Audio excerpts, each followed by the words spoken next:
Grass is a cattleman's best friend, and today we're going to talk about how we try to use all of it.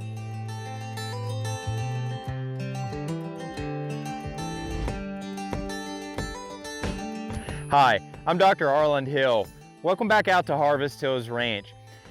When I got started in working with cows, one of the terms that I heard often thrown around was rank, R-A-N-K, and it was often used in relation to grass. And initially I thought that meant that the grass in the winter just wasn't usable anymore. But what I've come to learn is that rank grass also has a bit of a different meaning, in that the grass has become too tough and too fibrous, and the cows don't want it anymore. They want grass that's more palatable. And I'm going to show you an example of that, and then we're going to talk about what we do to make the most out of even the rank grass. So let me show you an example. This is a pasture. You can see the cows back here behind me, the herd behind me. But what I want to show you is, look at some of the spots in this pasture. You'll notice right here together, the cows have gone through and they've cleaned this area really well, but here they left this. They left this grass.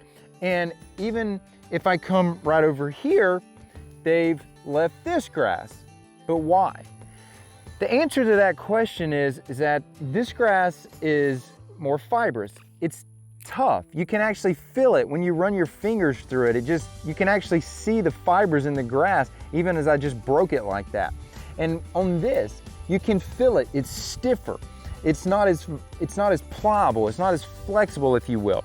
And what that means is that grass is at a later stage of development. Now, these animals need some fiber. They need dry matter in their diet. They need some of that available, but they're predominantly going to go after this lush grass. So what that, in terms of the word rank, this is often what is many times looked at as rank grass. The grass that's just not particularly palatable to the cows anymore. Now, if you've watched previous videos, I'll often talk about trying to harness the benefits of carbon and trying to capture carbon. And of course, we do that in the plants through photosynthesis. But what do you do when the carbon has accumulated in these plants to the degree that now the plants are starting to become tough and fibrous? How do we use that? Well, the way that we've come to do this is by actually, once the cows come off of an area like this, I come behind it and I mow it. I don't honestly typically do this, but about once a year towards the end of the summer. We're in the middle of August now, going into the middle of August. And this is about the only time I do it. I don't want, there's a cost-benefit balance that has to take place here, but the point being is that we're gonna come through and we're gonna clip this back down. Now I'm doing this for two reasons, and this is how I actually end up using the rank grass to our benefit. What we're doing when we're clipping this down, because this has accumulated more carbon and it's become more fibrous, once this gets laid down on the ground, it's actually going to become mulch and thatch for the ground. And it'll take longer to break down.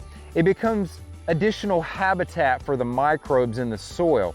And it's going to ultimately build our organic matter in the soil, which over time nourishes the more palatable, more dominant pasture grasses that we want to see.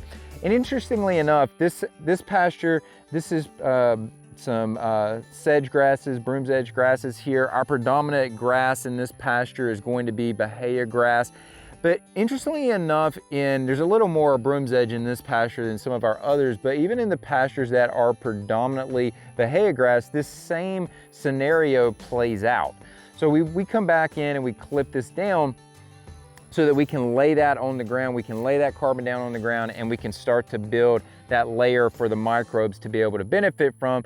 And if the idea is to armor our soil, meaning to put a protective layer on the soil so that we don't run into any type of environmental issues with particularly erosion, runoff, things of this nature, that also helps prevent that. Now, in terms of the benefits to the cattle, If we have more microbial activity in the soil, that also means that now there is a better interaction between the plants, between the microbes, and ultimately those microbes are going to help those plants pull in more nutrition, so that when the cattle consume those plants, they're getting a more nutritious plant at the end of the day. And then we, as we process these animals for our customers, for our own selves, for our family, we're also benefiting, and our customers are benefiting from that increased nutrition, just because of a simple step in how we try to manage these grasses. Wanted to share that with you. Wanted to show you how we try to use all of our resources here, and not just look at a pasture and just let the cows go across there and move on to the next area, but actually try to put some foresight into what is taking place out here and how can we speed this process along of promoting regeneration and building the quality of the land that we're running our animals on. Nature's going to do it itself when we manage these animals properly, but sometimes there are things that we can do to step in and to speed that process up, and this is an example of how we've tried to do that and how we are doing that. So anyway, guys, I wanted to say thank you for coming out and joining with us today.